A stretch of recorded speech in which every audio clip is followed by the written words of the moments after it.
bisa bang. Sore papa bener nih.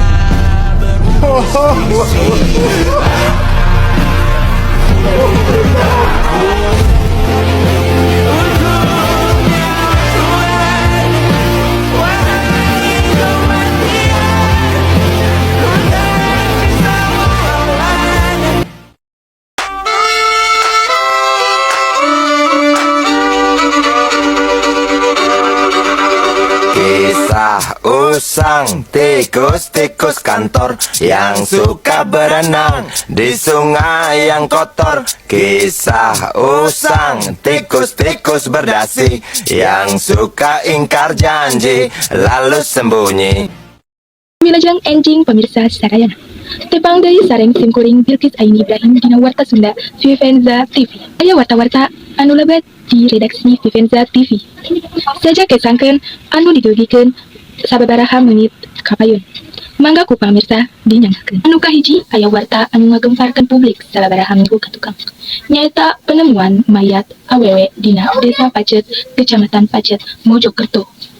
Sabtu 6 September 2025 pukul 10.30 WIB di Desa Pacet, Kecamatan Pacet, Mojokerto digemparkeun dina panemuan mayat salah sahiji warga anu keur neangan jukut dina rumpun. Polisi sukses mengidentifikasi korban dina leungeun katuhuna nganggo mobil automated biometric identification system. Pelaku mutilasi eta hasil ditewak di wewengkon Lidah Wetan, Surabaya.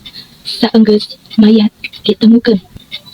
Polisi curiga aya hubungan Rusia antara korban jeung pelaku. Tiara ditelasan jeung dicincang ngajadi 500 lembar awak lantaran Tiara menta iPhone anu keluaran anyar. Penting eta saenggeus pelaku balik di pagawean maranehna gelut lantaran si pelaku kacida keheulna. Pelaku buru-buru ka dapur nganyokot peta daging tuluy ngabunuh Tiara dibuka. Saparantos Tiara maot, pelaku buru-buru nyandak Tiara ke kamar mandi pikeun direncang-rencang. Saenggeusna Tiara disimpen tina handap lamari. Ceuk katerangan pelaku. Anu kadua aya berita anu ngagemparkeun masyarakat deui nyaeta dina stasiun Duri. Aya mayat seorang lalaki anu kapanggih dina stasiun Duri. Malam Jumaah 15 Agustus 2025, korban kapanggih dina stasiun Duri. Dina pelipis korban aya luka anu diduga kajadian ragrag. Polisi perkirakeun umur korban 30 atawa 40 tahun saacan diidentifikasi. Polisi ngolah BKP jeung mariksa CCTV anu aya di wewengkon stasiun Duri pikeun ngidentifikasi naon wae kegiatan anu dilakukeun saacan korban ditemukeun. Polisi oge mariksa saksi-saksi anu aya di sakitar stasiun Duri. Awak korban dibawa ku keluarga di RSCM pikeun neangan informasi lebih lanjut kunaon korban bisa maot. Hasil pemeriksaan oge ngabantu polisi jeung mengidentifikasi identitas korban anu datang dina bumi politik nyaeta pergantian Menteri Keuangan ku Prabowo Subianto. Presiden Prabowo Subianto ngalaksanakeun perombakan Kabinet Menteri Keuangan Sri Mulyani jeung Purbaya Yudi Sadewa. Perombakan ieu nyebabkeun reaksi masyarakat anu campur aduk. Sri Mulyani anu geus 4 tahun jadi Menteri Keuangan diganti ku Prabowo Subianto lantaran saenggeus evaluasi jeung pameriksaan.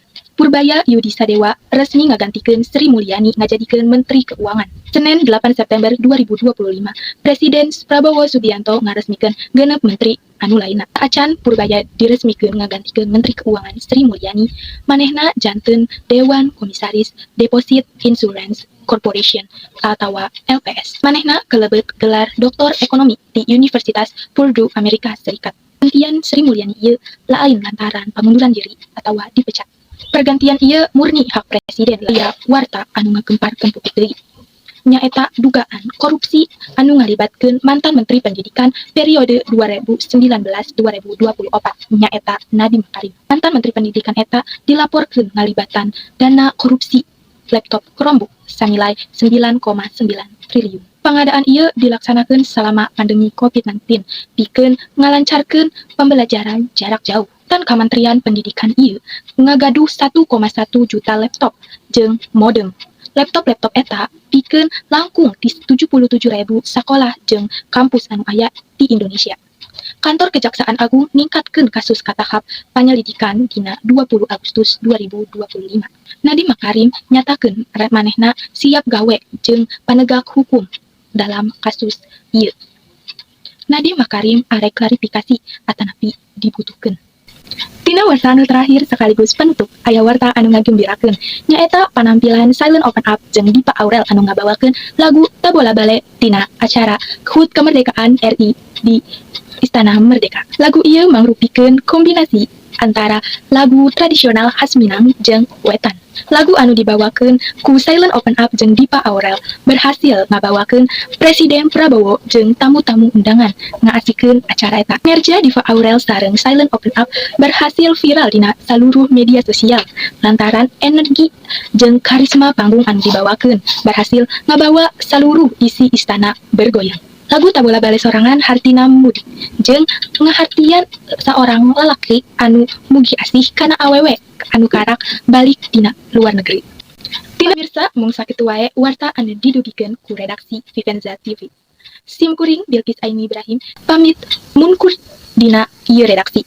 Wassalamualaikum warahmatullahi wabarakatuh.